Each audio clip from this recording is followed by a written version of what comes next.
Hello, welcome to Todd Miller TV. I want to do an update today for people who are thinking about buying a home, first-time home buyers, okay? As you probably noticed, for those of you who watch my videos, they tend to be tailored toward a lot of investors, people buying a lot of properties, experienced, savvy buyers, people who are just looking for nuances about the market. But I want to talk to you out there, if you're a new home buyer, and tell you some things you need to be thinking about and doing. This is based on a recommendation from Mike Madsen. He's one of the agents here, and he's worked with a lot of new home buyers, and he gets these things that keep coming up, and he wanted me to sort of share them with you. So the first thing is, rule number one is, if you want to buy a new home, or buy a home, start saving, okay? There are costs involved with buying a property. You know, you're going to have to put money down, probably 3.5%. You're talking about paying a title company, paying a lender, paying for inspections, maybe paying for an appraisal, paying a real estate agent, a small amount.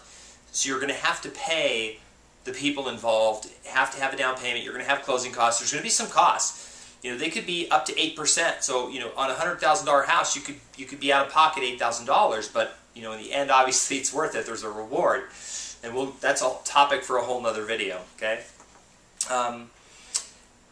When you're saving this money, you need to be aware to keep it in a bank account, because there has to be you can't just borrow it from a cousin and stick it in your account one day and say, I've got my down payment money.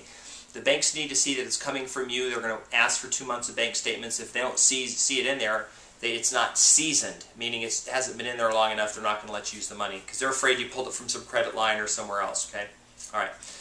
Second thing to think about is you probably have a year lease. Start thinking about going month to month. When that year's up, see if they'll let you go just go month to month lease.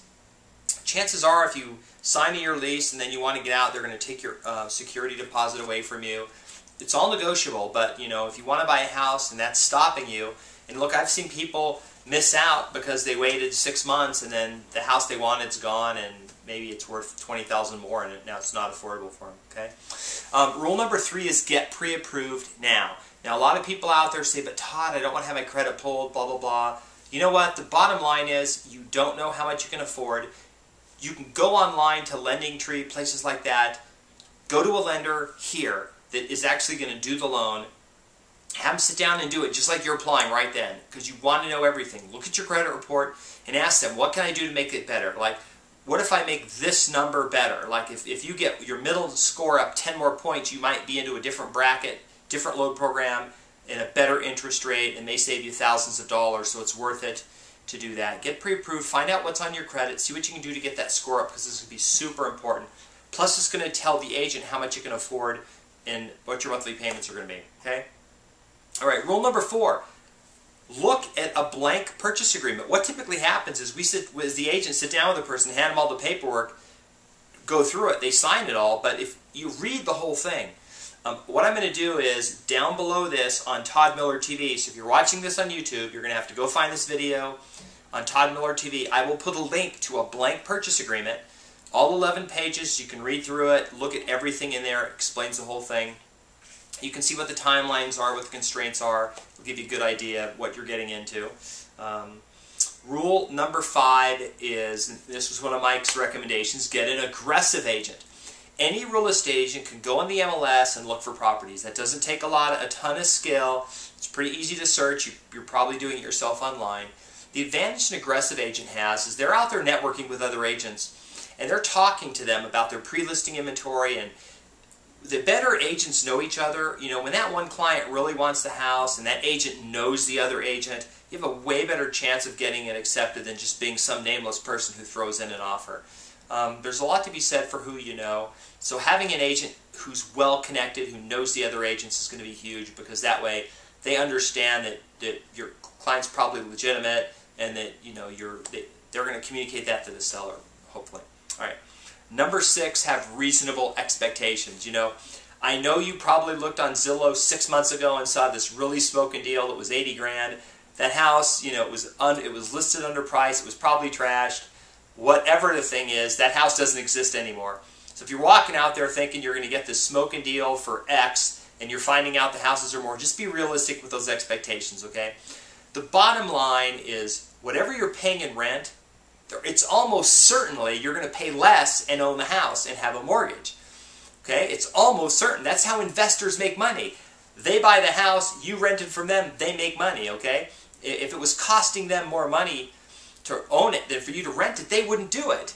So, you know, think about that for a while, but be reasonable with your expectations, okay? That's the biggest thing, is people set the bad expectation up front, then they're just not satisfied with the house, okay?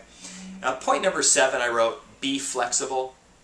In the Las Vegas market right now, it's going to take probably a couple shots at a house. There's very little inventory.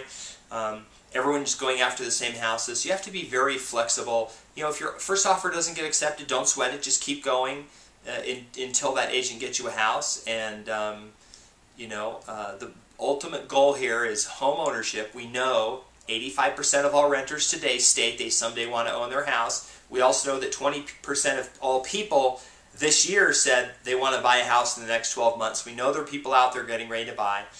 Really doesn't matter what market you're in, whether you're in Vegas or San Diego or Denver or wherever.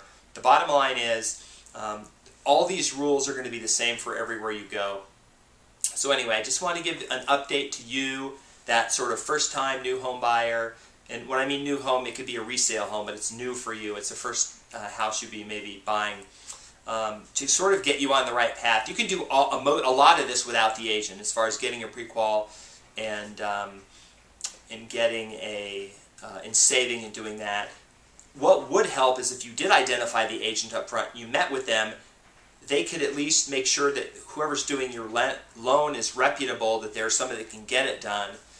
You've probably seen some of my videos I do with Troy Weatherly. He's kind of our guy here that gets things done. So if you come here to us, we're going to have you go meet with Troy, and he's going to get you all pre-qualified.